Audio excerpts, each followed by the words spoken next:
Hey guys, what's up? Mike here with the V reviews. Today's Wednesday, new comic book day. I have a giant stack of stuff. Actually have some more laying. Actually, I think Defenders 3 and 4 over on my desk, or my side table, waiting to be reviewed. I have a bunch of other stuff, but I'm gonna be getting I guess what I feel the more important books. Oh, outside Captain America and a couple drawers. Yeah, but what I feel the most important books, I'm gonna try to get out the way. So just a little bit of news. Um, so since Justice League I've mentioned this before, is officially over. Oh well, not over. The first arc is over concerning just the formation of the Justice League. I've decided that I'm gonna do a special video review of all of the Justice League issues. Maybe just a quick just overview of what happens. And my thoughts about it. But that's just for that. Other than that, not much to say. Avengers vs. X-Men is officially debuts in a month. I believe issue 0 comes out in March, April. And I believe soon. Avengers X-Men comes out very soon. March. Yeah, March. Issue 0 comes out in March. April is the official start. But other than that, I have a bunch of stuff. I'm gonna be doing a couple of spider-centric books right at this point.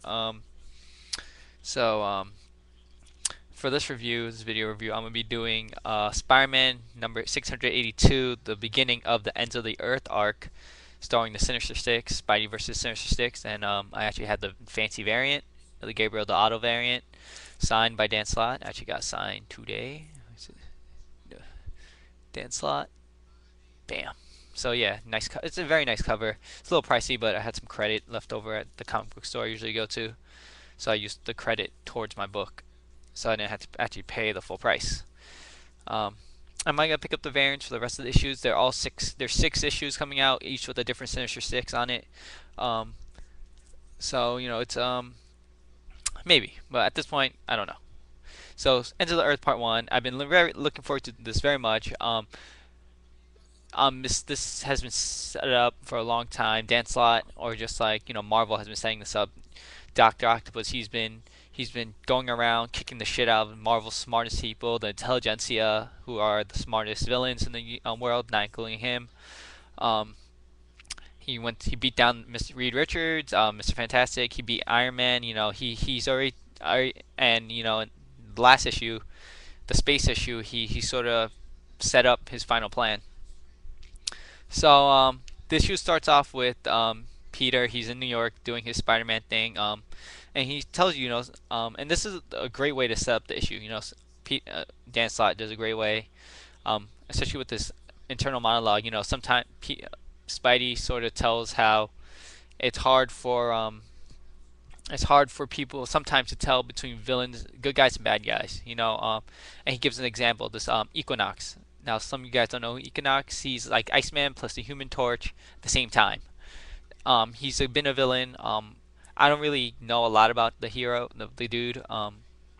He's been a good guy. I know the gist of it. He's a good guy. He's a bad guy. He flip flops around, but at this point, he's a bad guy. He's burning this building down. Shooting. Um, he's trying to take down these firefighters, and Spidey decides, you know what, I have to go. I'm gonna stop this guy. And something interesting, Peter, he developed this a special tool to take him down, but he couldn't make it web form, so he's gonna borrow someone else's tricks. And he states, I don't care what people think. So the next page, you see Peter on a spider-shaped glider. I shit you not, a spider glider with Spider-Man bombs. He's pulling a Green Goblin or Hobgoblin, and he hits these people with this dude with it, Equinox, and it's this invention. Is like it's a thermoreactive foam. It keeps hot stuff cold and cold stuff hot. And this is what he's been doing. This is what has made Dan Slott's run on Spider-Man great.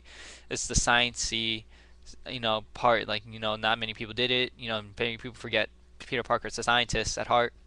So he's bringing that out. So he manages to take down Equinox and save the firefighters.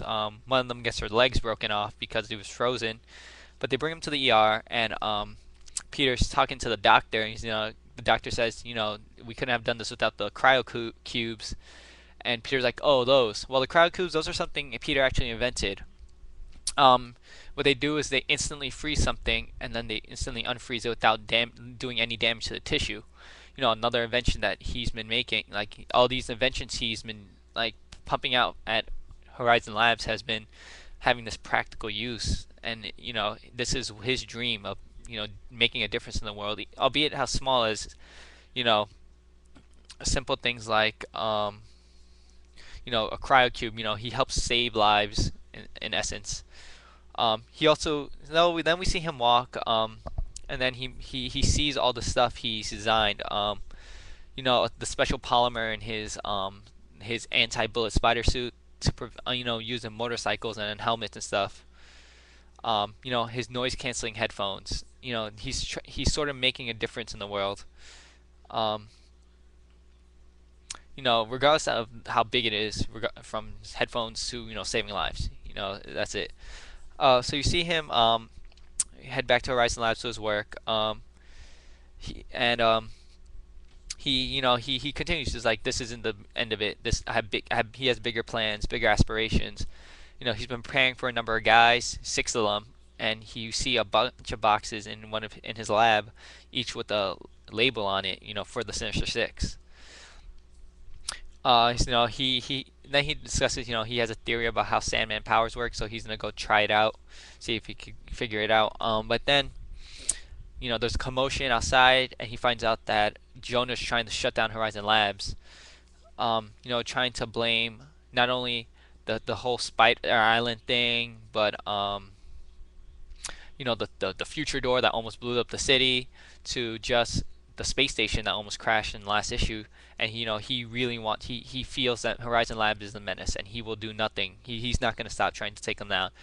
So Jonah leaves after the lawyer, Horizon's lawyer, tells him he doesn't have a case. And then we move on to Dr. Ock and the Sinister Six, and you see Doc Ock. He's in bad shape. He's in this suit, this like metal suit. He's dying, spitting up blood. The Sinister Six are like, "Is this time? Are you about to die?" And he's like, "Not yet, but I'm gonna put my plan into action." Especially since he's been following all the greatest heroes in the world, the Fantastic Four, the X-Men, and the Defenders. They're off-world, or they're busy, and everyone's like, "What about the Avengers?" Well, he's like, "Don't worry about them. I got them." So he raises this tower out of the ocean and uses these lenses that he left in space, I guess, that are surrounding the planet, and it amplifies the sun.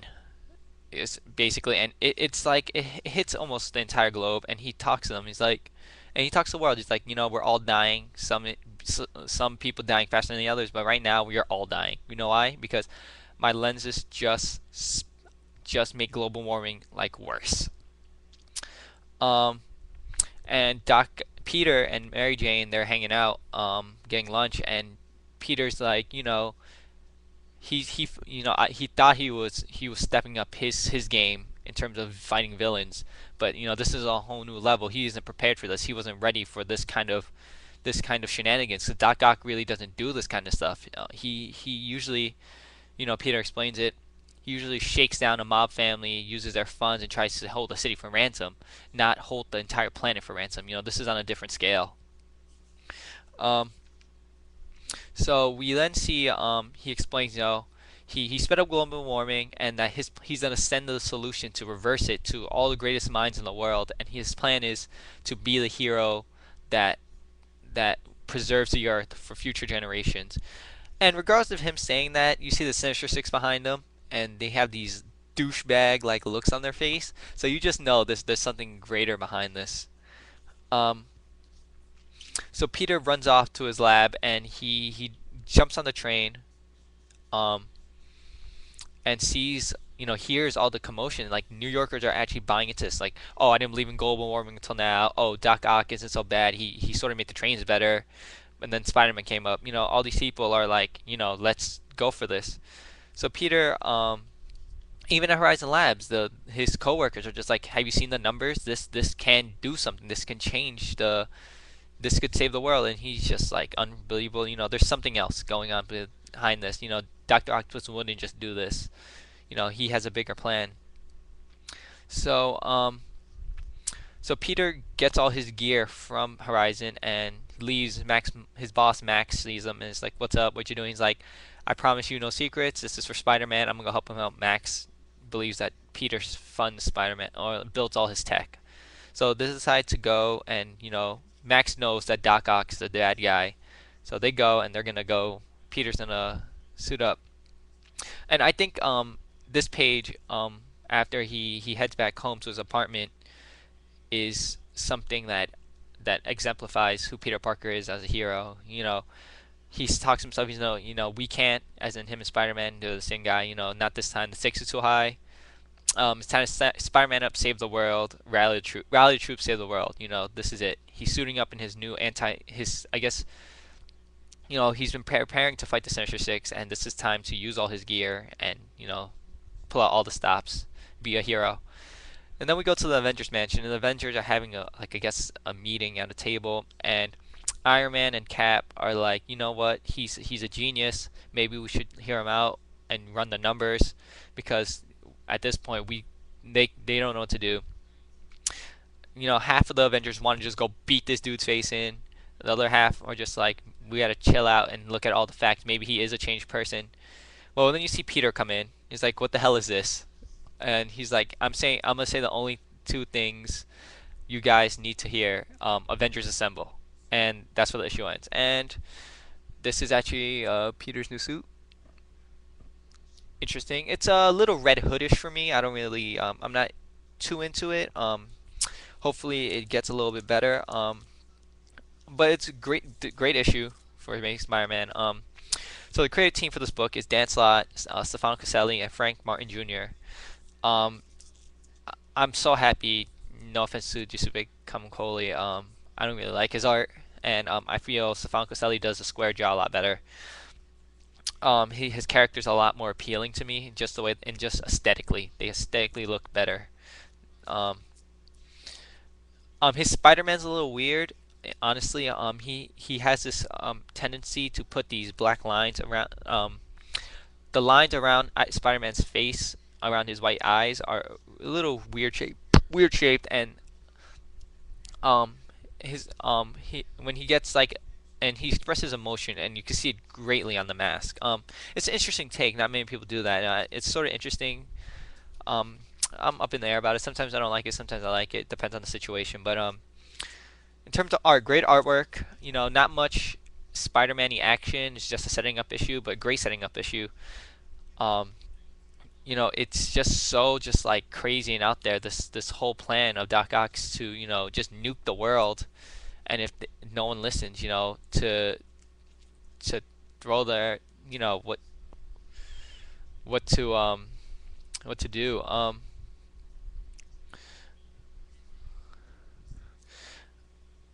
So the artwork, great artwork, solid artwork by Stefano Caselli. He's doing actually I think 4 or 5 issues, and one issue is gonna be done in I think the middle issue. I think issue 4 is gonna be done by Humberto Ramos. And there's no tie-ins. It's gonna be a self-contained book in Spider-Man, just Spider-Man, and in Avenging Spider-Man, and epilogue at the end of Avenging Spider-Man number 6, I think. Um, um, so it's this is a great issue. Not one of the character like story wise, great. It's a great story. Dan Slott has been tying so much lore and just history together to make this a great book. And as I said before in my other reviews, the reason that Spider-Man is so enjoyable to read is because he's the everyman. You can relate to Spider-Man. You know how it feels to be this kid. You can imagine yourself as Spider-Man. You to be in down on your luck. Everyone has been in those shoes. Um, Regardless of the powers, but it's the science. It's the fact that he's reaching down into Peter Parker's roots and bringing back Peter Parker for a new generation. That Spider-Man's been up and down lately. Oh, not lately, but in the past, lackluster or just okay or terrible or really good. So, but his run has been solid. He's been doing a great job, and I think it's because he has a great grasp on how to write the character, and that's the key to it. looking at the history of the character and be able to put yourself into his shoes and see what you would do. That's, I guess, like, because every guy, um, if they Spider-Man, they're like, oh, Spider-Man's really smart. He would do this and do this. I would do this as Spider-Man. So great story by Dan Slott. Great way to set it up. Ends of the Earth, and it seems to be like an Avengers versus Spider-Man beatdown. They're gonna try to let Doc Ock save the world, and Spidey's gonna try to stop him, Doc Ock, and the Avengers from doing anything crazy. Um, so I'm gonna be giving actually this issue a 5 out of 5. This issue was really solid. Great artwork, great story, great setup. Updated characters designs for the Sinister Six. All this is looking really good. And for an arc like this, it's not as zany and crazy as Spider Island. Caselli's artwork actually works really well. I like it. It's a little more serious. Spider Island, I'm not gonna say it wasn't serious, but it was a little more zany, more silly. Giant spiders running around the state. But this is something. This is Spider-Man stepping up, saving the world. So the artwork helps a lot. So not much else to say about this book. The video is getting a little long. Thanks for watching, guys. Subscribe. I think that's up there. Comment, like, dislike, whatever. Check out my other videos. I can say over there. Um, Thanks for watching. Have a good week and enjoy whatever books you're reading, whatever you're doing. Hunger Games comes out this week, apparently. Check it out. I hear it was good. I'm probably gonna check it out this weekend. Not much else to say. Thanks for watching.